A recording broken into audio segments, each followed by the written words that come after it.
ተነግሮ ታይቶ የማይጠገብ የተፈጥሮ ሀብት አለን። ሞር ኢምፖርታንትሊ የጊዜ ሀብት አለን። ጊዜ የተረፈን ሰዎች ነን። ጊዜ ማንጠቀም ሰዎች ነን።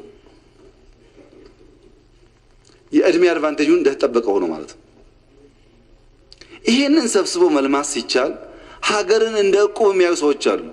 ቢቀጥለው እሑድ ዕጣ ለአንተ ይደርሳል፣ በዛኛው ሳምንት ደግሞ ለአንተ ይደርሳል። ሀገር ዕቁብ አይደለም በተራ የምትመራው። ሀገር ተባብረህ እንኳን ለማነጽ በጣም ብዙ ጥረት ይጠይቃል። አማራን የማያካትት ኦሮሞን የማያካትት ሀረሪን የማያካትት ሀገር መገንባት አይቻልም። ከተገነባም እንደ ቲፒኤልኤፍ የከሰረ ሀገር ነው የሚሆነው። አይቻልም። ዕቁብ አይደለም ይሄ። በነገራችን ላይ እኛ ፈረቃ እኮ ለመብራትም ይቅርብናል እንኳን ለሀገር። የፈረቃ መብራት እንኳን ጎጂ ነው፣ ኢኮኖሚ ጎዳል ብለን ይሰራል። እንኳን ሀገር በፈረቃ መብራት ቀርቶ ፈረቃ አይሆንም ለሀገር። በጋራ ነው፣ በትብብር በትግግዝ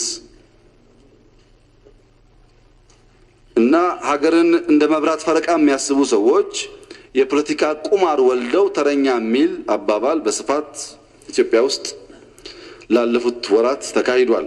እኛም ውስጥ ገብቷል።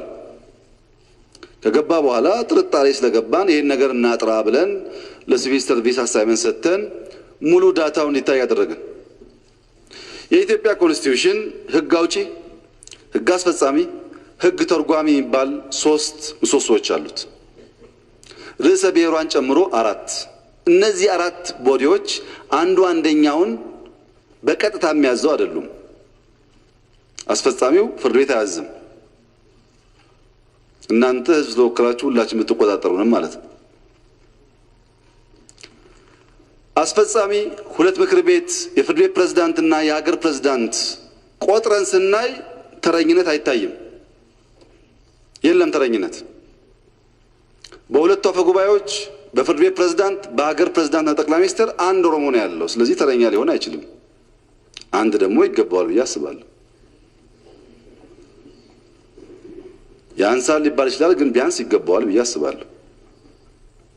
አይ በዛ ደረጃ አይደለም በሚኒስቴር ደረጃ ነው ያለው ችግሩ ተብሎ ታየ። ኢትዮጵያ 22 ካቢኔ ያላት ዛሬ 6 ኦሮሞ፣ 6 አማራ፣ 6 ደቡብ ሆኖ አያውቅም። በኢህአደግ ጊዜ 7 ኦሮሞ 5 አማራ ነው የሚደረገው። ኮታው እንደሱ ነው። አሁን 6 ኦሮሞ፣ 6 አማራ፣ 6 ደቡብ ናቸው። በሚኒስቴር ደረጃ የለም። ውሸት ነው። አይ በሰራተኛ ደረጃ ይሆናል። እንደው አንዳንዶች ደውለውልኝ ኦሮምኛ የማይናገር ሰው ሰርቪስ አያገኝም ኢትዮጵያ ውስጥ ብለውኝም ስለነበር አንዳንድ ሰዎች በሰራተኛ ደረጃ ስናይ በዚህ ፓርላማ፣ በፌዴሬሽን ምክር ቤት፣ በፕሬዝዳንት ኦፊስ፣ በጠቅላይ ሚኒስትር ቢሮ፣ በአራቱም ተቋማት ኦሮሞ አንደኛ ቁጥር የለውም። ዘሆል ሰራተኛ ሲቆጠር ሁለተኛ ቁጥር ነው ያለው። 22 ካቢኔዎች አሉ። በ22ቱ ሚኒስትሪ ግብርናን ጨምሮ በጣም ብዙ ግብርና ውስጥ ኦሮሞ ይበዛ ስለሚባል ግብርናን ጨምሮ በ22ቱ ሚኒስትሪ ኦሮሞ ሁለተኛ እንጂ አንድም ቦታ አንደኛ ቁጥር የለውም። አንድም ቦታ። ይህ የተጣራ ፋክት ነው። ሄዳችሁ ሲቪል ሰርቪስ ከሰዓት ማየት ትችላላችሁ።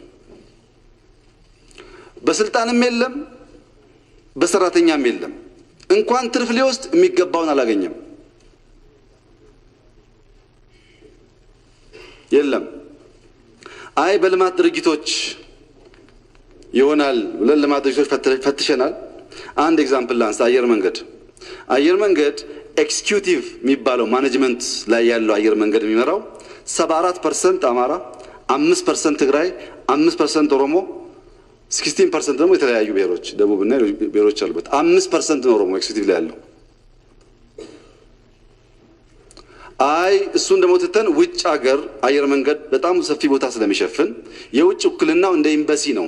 ሰፋ ያለ ሪሶርስ ሰፋ ያለ ነገር ስለሚሰራ በኤምባሲ ደረጃ ይታያል። ኤምባሲ የሌለበትም ራሱ አየር መንገድ የሚሰራበት አለ ብለን ስናይ በውጭ 52% አማራ፣ 16% ኦሮሞ፣ 15% ትግራይ፣ ሌላ 17% የተቀሩት ይዘውታል። ፋክቱ ይሄ ነው። የትም ቢሮ ብትገባ ቴሌም ግባ የትም ግባ ፋክቱ ይሄ ነው። ለምን ተረኛ ተባለ ታዲያ? ለምን ነው ተረኝነት የሚለው ጉዳይ የጦዘው? አንደኛ የምክር ቤት መጠየቅ የለበትም። ህግ አውጣ። ደቡብ አፍሪካ ህግ አለ፣ ኬንያ ህግ አለ። ማንም ሰው እኔም ሆንኩ ማንም ሰው ካላግባብ የህዝቦች ውክልና መጣስ የሌለበት ህጉ ይሄ ነው። እምነትን፣ ጾታን፣ ብሔርን ታሳቢ አድርገህ በዚህ ሬሾር መቅጠር ያለብህ ብላችሁ ህግ አውጡ። ቋሚ የሚሆነው እሱ ነው። ማንም መክሰስ የለበትም። በህግ አግባብ መስራት አለበት። ከኬንያ ከደቡብ አፍሪካ ልምድ ውሰዱ። ሁለተኛው ችግር ትግራይና ኦሮሞን እኩል አድርጎ ማየት አለ። እኛ ድሮ ትግራይ ላይ ቁጥር በዛ ያልነው 6% መሆን ሲገባችሁ 7፣ 8፣ 10 ሆናችሁ ብለን ነው እና አሁን ኦሮሞንም 6% አድርጎ የሚያስብ አለ። እንደዛ አይደለም። ኦሮሞ 35+/- ነው። በኢኮኖሚ ኮንትሪቢዩሽኑ፣ በሴኩሪቲ፣ በማንኛውም ኮንትሪቢዩሽኑ እሱ ነው። ያንን ድርሻውን አብይ ጠቅላይ ሚኒስትር ስለሆነ ሊነፍገው አይችልም። ይቀራል የአብይ ጠቅላይ ሚኒስትርነት እንጂ መብቱን መንፈግ አይችልም። አብይ መብቱ ነው። ኢኳሊ አማራም ወላይታም ጉራጌም እንደዚሁ ማለት ነው። ለምን? እቁብ ስላልሆነ። አሁን ማሸማቀቂያ ነው እንግዲህ ተረኛ ምናምን ብሎ አሸማቆ አንገት ማስደፊያ ነው። ስናይ ግን እንኳን ተረኝነት ገና የለም የለም። የኦሮሞ አርሶ አደር ለዚህ ኤክስፖርት ኮንትሪቢዩት የሚያደርገውን ሩብ አያገኝም በሃርድ ከረንሲ። ትክክል አይደለም። ይሄ አናድግም በዚህ መንገድ። ሌላ የተነሳው አዲስ አበባ ላይ መዝሙር ተዘመረ ኦሮምኛ እና ተረኝነት ነው የሚልም ተረት ነበር። ኦሮሞን የሚጠሉ ግን ኢትዮጵያ ውስጥ መኖር የሚያስቡ ኢትዮጵያን የሚያስቡ ሰዎች ኦሮምኛ ተዘመረ አሉ። የግሪክ ትምህርት ቤት አለ አዲስ አበባ ውስጥ፣ ሊሴ አለ፣ ፈረንሳይ ትምህርት ቤት፣ ጣሊያን ትምህርት ቤት አለ፣ ጀርመን አለ፣ ማሪፍ አለ፣ የቱርክ ኢንተርናሽናል ኮሚኒቲ ስኩል አለ። ይሄ ሁሉ በቋንቋ ነው የሚዘምረው። ሊሴ ሲዘምር ያላመመው ኦሮምኛ ሲዘምር የሚያመው ኢትዮጵያዊ ምን ኢትዮጵያ ይባላል? አሁን ኢትዮጵያዊ ነው? ትክክል አይደለም።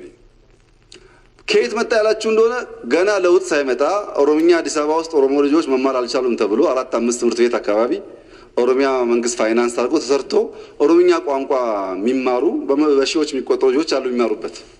ልክ እንደ ማሪፍ መዘመር ተረኝነት ነው። እኔ ባህር ዳርም ቢዘመር በሻሻም ቢዘመር ትግረኛ አማርኛ ችግር የለብኝም። እኔ አማርኛ በመናገሬ ትግረኛ በመናገሬ ተጠቃሚ እንጂ ተጎጂ አይደለሁም። ግን በዛ ደረጃ ጥላቻ ጥሩ አይደለም። ኦሮሚያን ለአዲስ አበባ ውሃ ላመጣህም ብለን እየጨውንበት ቆሻሻ ሲደፋበት እያየን እየተቀበልን ኦሮምኛ ስንሰማ እንደዛ የሚጎረብጠን ከሆነ እንዴት በጋራ መኖር ይቻላል? መቻቻል ማለት እኮ እሱ ነው። አላሁ አክበር ሲባል ኦርቶዶክስ እንዳይሰማ ክርስቲያን እንዳይሰማ ማለት አይቻልም። ይሰማና ይታገሳል። ምክንያቱም አብሮ መኖር አለባቸው። ክርስትናም ደግሞ ሲቀድስ እስላም መስማት አይከለከልም። ስፒከሩ ውጭ ነው ያለው። ገና የሳውንድ ህግ አልወጣም ኢትዮጵያ ውስጥ። ይሰማል፣ ግን አብሮ ለመኖር ይችላል። ያ አይነት ዝንባሌ ጥሩ ይመስለኛል። እየለጠጡ ነገሩን ፖለቲሳይዝ ማድረግ ጥሩ አይደለም። ሁለተኛው ችግር ደግሞ ለፓርቲ የገለጽኩት መንገድ አለ፣ እዚህ አልገልጸውም። ጀማሪ ሃይማኖተኞች ደግሞ አሉ። ገና እምነት ሲቀበሉ ሰዎች ሁሉ ነገር ጌታ ጌታ ጌታ እንደሚሆነው ማለት ነው። ወደዚህኛዎቹ ብተች ይችላል ብዬ ነው። ሁላችሁም ጋር አለ ችግሩ፣ ግን እኛ ጋር ይበዛል። ልክ የተቀላቀልን ሰሞን ሃሌሉያና ጌታ በጣም ነው ይበዛው እና ኦሮሞም ላለፉት ዓመታት ሰከንደሪ ሲቲዝን ነኝ እኔ ኢትዮጵያ ሀገሬ አይደለም ብሎ ስለሚያስብ አሁን ሲፈታ አከም በስቷል። ግን አከም የበዛው ኦሮሞ ጋር ብቻ አይደለም። ኦሮሞ ነኝ ብሎ የማያውቀው ሰው ሁሉ በአክስቴ፣ በአጎቴ፣ በአያቴ፣ በወንድሜ፣ በምናምኔ እያለ አከም ይላል። አከም ካለ በኋላ የሚቀጥል ነገር የለም። አከም ላይ የሚያልቀው እንደዚህ አይነት በኒው ኖርማል ደግሞ የተወሰነ መታገስ ያስፈልጋል። ያው ሲተነፍስ ያው የቆየ ጴንጤ ሃሌሉያ እንደሚቀንሰው ሁሉ ይቀንሳል። ትንሽ መታገስ ያስፈልጋል። የኦሮሞ ፖለቲከኞች፣ የኦሮሞ ተቆርቋሪዎች፣ የኦሮሞ ተወካዮች እዚህ ያላችሁት ደግሞ ዝም ብዬ መክራችሁ ምክር ኦሮሞ ምንም እንኳን ጫና ቢደረግበት ቋንቋውንና ባህሉን ማቆየት የቻለ ህዝብ ነው። ከናንተ አይፈልግም እሱ። ማንንም ቋንቋው አልነጠቀውም፣ አቆይቶታል በራሱ ባህል። የገዳ ስርዓትን ማንም አላፈረሰውም፣ ቆይቷል እኮ አለ።